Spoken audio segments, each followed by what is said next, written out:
What if I told you this adorable pink elf who's been guiding you through Amphoreus is actually a fragment of a god who has been dying over and over again for millions of cycles, and her story might reveal the true identity of Genshin's most mysterious archon.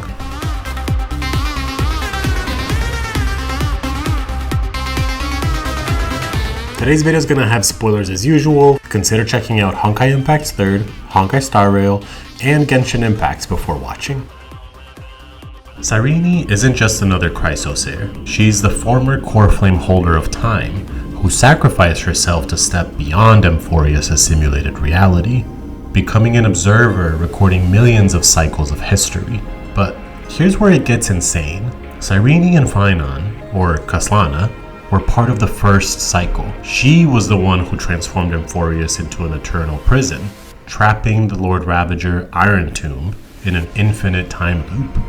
Every time you saw Mem, that was Cyrene herself, hiding her true form while watching heroes rise and fall, burn and die, over and over and over again. Let's start at the beginning, with the empty tomb. The tomb of Demiurge, the supposed 13th Titan. It's empty. It was always empty. Lygus, the emanator of erudition, murdered the Demiurge before the cycles even began. He killed the one entity that would have been Iron Tomb's mind, its consciousness, its soul. Why? To create a puppet, a headless god he could control. Cyrene is the XP of Elysia, one of the most beloved characters from Honkai Impact's 3rd. In her native game, Elysia was a 13th Herrscher who chose sacrifice. She dissolved herself into light to break the predetermined fate, ensuring future Herrschers could retain their humanity and fight for humanity instead of against it. Her sacrifice altered destiny itself, creating a future where beings of destruction could choose love. Sound familiar? Cyrene made the same choice. She stepped outside the simulation, becoming its eternal witness and chronicler. She exists in a space just beyond Amphoreus' simulated world, recording every iteration, every hero, every failure. The 12 Chrysos Heirs mirror the 13 Flame Chasers. Finon is the Kevin XP, the strongest warrior. Cyrene, like Elysia, is ranked 2nd but is arguably the most crucial. She's the co-founder, the heart, the one who believed in heroes even when destiny said they'd fall. And that's not all. There's another piece of the cosmic puzzle, and it centers on someone we've known since day 1, March 7th. March was born from the shattered Luminflux of Fuli, the Aeon of Remembrance itself. She's not just some girl found frozen in ice, she's a fragment of a god. At some point, Fuli's divine corpus shattered, and several women were born who had all walked the path of remembrance. These women, known as the Pure Children of Anāsrava, are speculated to be a special form of remembrance emanators. Anāsrava means untainted or pure in Sanskrit, representing remembrance devoid of bias. The Pure Children are fragments of the god who records everything. Cyrene isn't just a chronicler of Amphoreus, she's March 7th's sister. Both are pure children of Anāsrava, both born from Fuli's shattering, both destined to record and witness suffering across infinite cycles. So then, who is Evernight?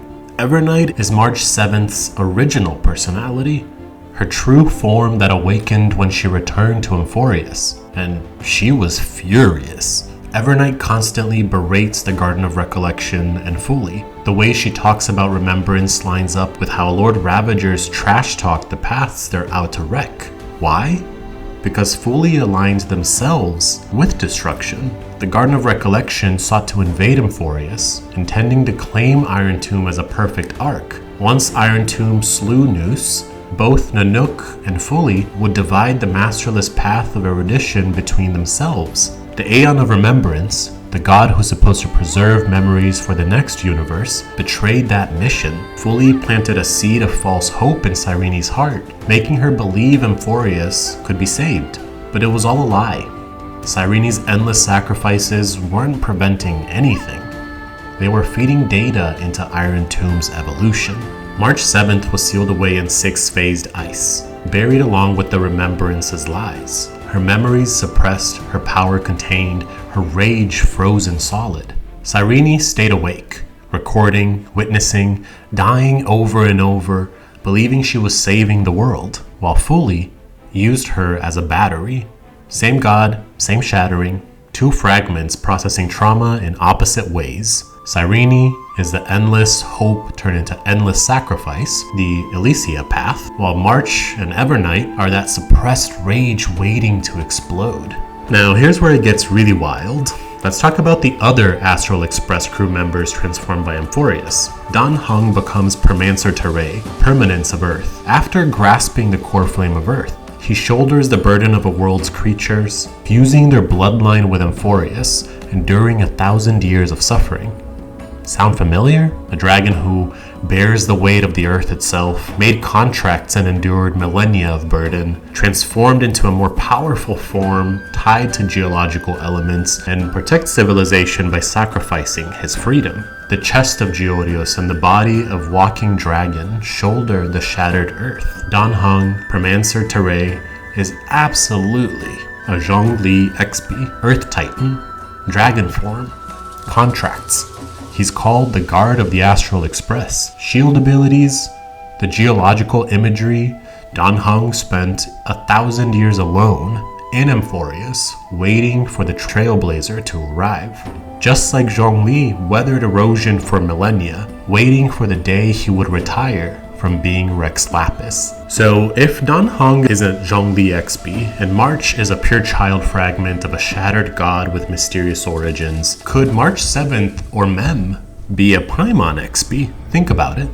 Both are mysterious floating companions who appear at the journey's beginning. Both have unknown origins that even they don't remember. Both have connections to higher divine powers, March to Fuli, Paimon to Celestia. Both can manipulate aspects of reality in ways others can't.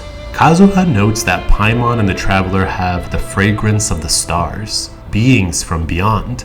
Paimon can stop time. Every time you pause Genshin, time freezes, but Paimon keeps moving, and if you blow on the PlayStation 5 controller, they even interact with you, breaking the fourth wall. And lastly, March's connection to the Time Titan, Oronix, and her role with Evernight. Across Hoyo's multiverse, we see this pattern. A protagonist, the Traveler, the Trailblazer, Suttervoinen, Saarelainen, arrives in a world. They meet a mysterious companion with amnesia and hidden divine origins. That companion is actually a fragment of something much bigger. The truth connects to world-shattering conspiracies. In Genshin, Paimon is a potential shade of Phanes. March, the Pure Child of Anāsrava, fragment of Fuli. So the full pattern becomes Cyrene, the witness who stayed conscious, recording endless suffering, originates in Elysia as a recorder role. March and Evernight, the witness who was sealed, rage suppressed until awakening, represents the sealed truth, the companion role to discover that truth. Dan Heng and Permancer Terrae is a dragon who bears Earth's weight across time, Zhongli's archetype. And Paimon, the mysterious guide with sealed memories and divine connections, is a potential fragment of Celestia. All of them are pieces of shattered gods, playing roles in manipulated worlds, slowly discovering the lies they've been told. And if my Paimon theory is correct, she shares physical similarities with the Shades. White hair, starry accessories, and celestial motifs. She might be the diminished form of the very god who separated the siblings, which means the Traveler's best friend could be a fragment of their greatest enemy, just like how Evernight opposes the very Aeon, Fuli, that March was born from. So now we have 3 levels of this cosmic story. Level 1 is Elysia, home base from Honkai Impact 3rd, the 13th Herrscher who sacrificed herself to change fate. Level 2, we have Cyrene and March from Honkai Star Rail, fragments of a shattered god, one recording endlessly, one sealed in ice. And level 3, the Tsaritsa and Paimon in Genshin, the final echoes of this pattern, where rebellion and concealment play out in Teyvat. Let's talk about how the Tsaritsa connects to all of this. The Tsaritsa is described as a god with no love left for her people. She was changed by the cataclysm 500 years ago, the destruction of Khaenri'ah. Before, she was gentle, kind, the goddess of love. After, she became cold, hardened, declaring war on the entire world to achieve her vision of peace. She's gathering all the Gnosis to rebel against Celestia, against the divine order itself. Elysia loved humanity so much she became a Hersher, a being of destruction, to save them. Cyrene loved Amphoreus so much she trapped it in an eternal recurrence to prevent Iron Tomb's escape.